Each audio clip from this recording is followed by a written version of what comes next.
question? Yes. Same question? Yes. Look, the rebirth of our city, and my plan is right here. It's in the back. It's a 5-point prosperity plan for the city. And it's very clear in detail.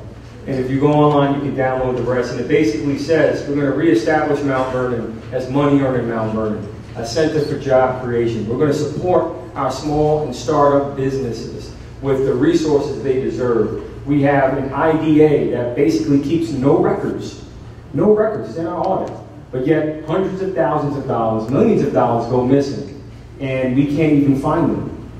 So my opponents may want to talk about what they have done. I can tell you that the lack of clarity around capital, our decisions that we make, chase businesses away. And you can look around the Bronx, Yonkers, White Plains, have all developed over the past 2 decades.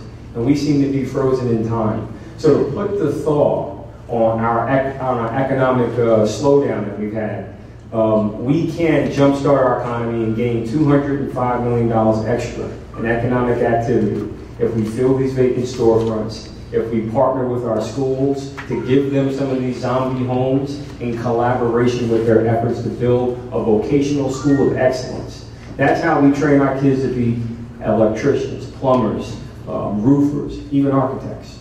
And what I can tell you is we can make sure that the homes that our young people build or rebuild get sold and the proceeds go back into the program. That way we don't raise taxes. We have to use what we have. We have to reimagine our resources and leverage them effectively.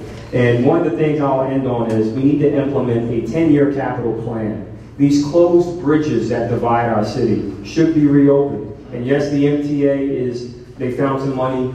Thank you, Assemblyman Pretlow and Congressman Ingram for pushing that. But one of the things I want to point out is that we have to enable our neighborhoods to direct their dollars and take more command by participating in the budget effectively. But please pick up the 5-point prosperity plan that's in the back.